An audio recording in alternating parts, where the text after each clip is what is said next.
drug lord, most popularly known as El Chapo, was captured and locked behind one of the world's most secure prisons, ADX Florence. But how can we be sure he won't escape again? And what makes this prison so secure that the authorities feel certain they found a permanent home for the drug lord?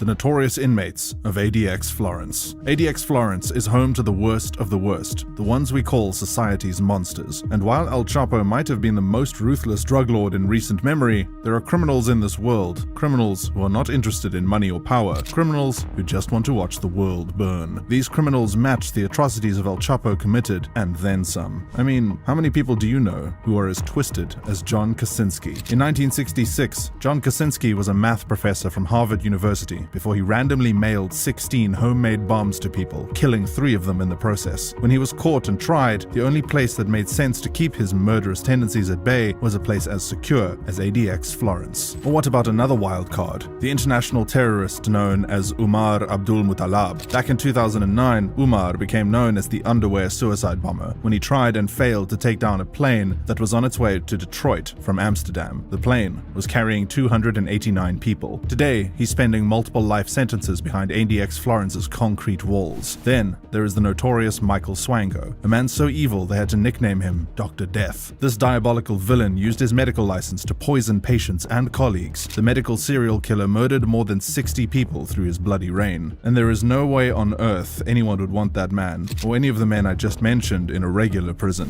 which is what makes ADX Florence their perfect home. But what is so special about this Supermax? And what sets it apart from your regular maximum security facility? The structure of ADX Florence. ADX Florence Supermax occupies 49 acres of land on the outskirts of a small rural town in Colorado. Originally built to house 490 inmates, this impenetrable facility has never been full and currently houses 343 of the most high-profile criminals the world has ever seen or heard of. It is divided into 6 different security levels that vary in their levels of restriction: general population, the special housing unit, the special security unit or H unit, the control unit, intermediate or transitional units, and range 13. General population is the least restrictive unit. All inmates within this unit are subject to 23-hour lockdowns with just an hour of recess each day. They are also given phone call privileges that they have to earn. Their 1 hour of freedom is spent in an indoor swimming pool-like concrete pit that is built in such a way inmates won't have an idea where in the prison facility they are. As restrictive as this sounds, El Chapo isn't in this unit. The H unit houses criminals that have been deemed terrorist groups by the Department of Justice. Notorious individuals like Umar Abdul Muttalab stay in this unit. And one of the defining features of this unit is the fact that the cells there don't have a shower. Rather, prisoners are escorted to a shower by guards several days a week.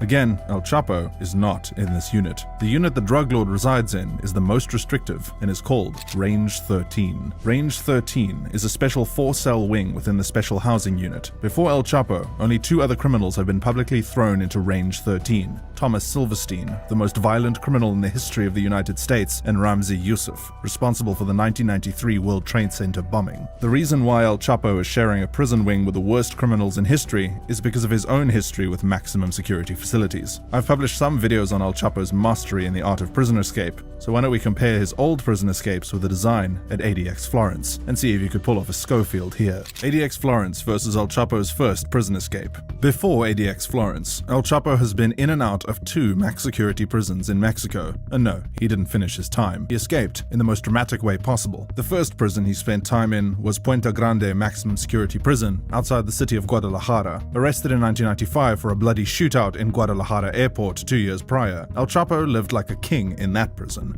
enjoying everything that he had enjoyed while he was free: good food, women, sports, and running his drug trade with ease. But the Mexican government caught wind of the corruption and decided to extradite him to the US as long as he wouldn't be given the death penalty. El Chapo knew what an American prison meant, so he planned a ridiculously simple escape plan. On the 19th of January 2001, El Chapo was wheeled out of the prison in a laundry basket by a guard in the prison. In ADX Florence, that would be impossible, because guards are not allowed to interact with the inmates under any circumstances. But maybe we have this all wrong. Everyone knows that most escapes come from corrupt, bribable prison officials. So, could El Chapo corrupt a guard who would help him plan his escape? The answer to that question is extremely unlikely. Any guard he tries to bribe would have already gone through a rigorous vetting process. I don't want to use the word incorruptible for the guards, but it would be extremely difficult to bribe them because both the guards and inmates are constantly rotated and closely watched. And beyond that, anyone scheming to free inmates of this facility, some of whom are considered enemies of the state, may as well consider themselves a dead man. It's not a wise thing to go against the United States of America. Okay, now that we know that it is unlikely that El Chapo will escape ADX Florence the way he staged his first escape, let's consider his second. ADX Florence versus El Chapo's second prison escape.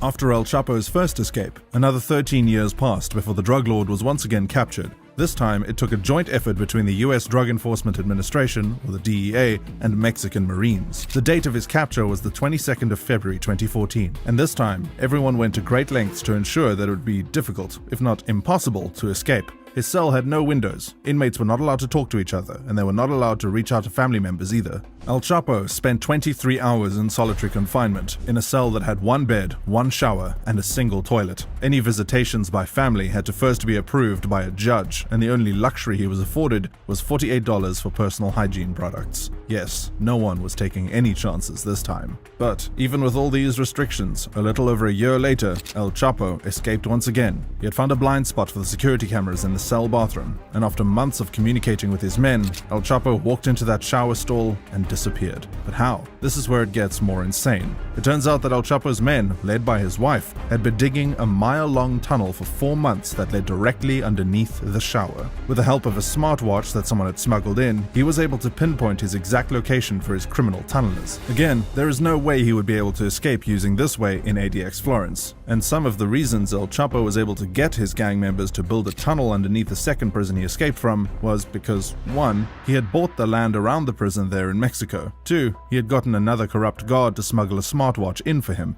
And 3. The prison had a blind spot. ADX Florence has no blind spots. It is a fortress that costs $60 million to build. It is surrounded by rocks on all sides, and there is an army base, Fort Carson, just a couple of miles away from the prison for extra measure. There is no way on God's green earth that El Chapo will buy land around a prison that the federal government owns. His men would find it difficult, if not impossible, to drill a tunnel in that region. And who is going to smuggle a watch for him? I've already covered how difficult it is to corrupt the guards. The only way out for the man is in a body bag. But that's not even the most terrifying part of this Supermax prison. There are some experiences far more horrifying than death, and ADX Florence has a 5-star rating in that department. I'm talking about the unbearable living conditions of the Range 13 cells that El Chapo and other unfortunate inmates like him have to endure.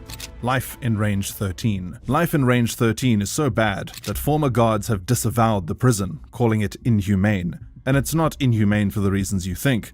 The only kind of torture in ADX Florence is isolation and deafening silence. The prison is where the worst of the worst go. In ADX, inmates are locked up 23 hours a day in a 7 by 12-foot cell that features a desk, stool, and bed. Each of these pieces of furniture is made from the same material that the cell is made from, poured concrete. The cells are also soundproofed, so inmates can't communicate with anybody except their own imagination. It's also constructed to be so deliberately disorienting that the prisoners never know where in the prison they are. Inmates will find it hard to hurt themselves in this cell, even if they tried. The sinks come without taps, so that they can't be turned into weapons. The toilets shut off if clogged, and the showers run on a scheduled timer. Entertainment in the cells is reduced to a black and white TV that plays repeated educational and religious recordings daily. Even the food they eat is monitored. It is hand-delivered by the guards so that inmates won't have an opportunity to meet one another. There's a small window in each cell, but it only gives them a view of the sky. And every cell is fitted with pressure pads that allow the guards to know where the prisoner is within their cell at any given time. The entire facility is also surrounded by motion detectors, cameras,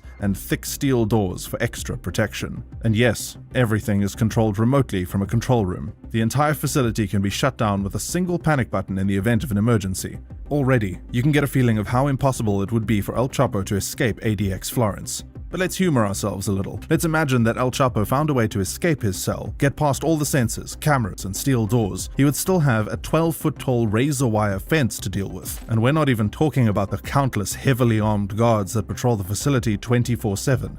and their highly trained dogs, and the fact that Fort Carson, which is just down the road, is equipped with a 4th Infantry Division, 10th Special Forces Group, a few hundred combat vehicles, and 74 combat helicopters. There is a reason ADX Florence Supermax is called the Alcatraz of the Rockies. No inmate in the 28-year history of the facility has ever escaped, and from the way things look, El Chapo's case will be no different. He might have escaped twice in the past, but this time, it's safe to say that those days are over.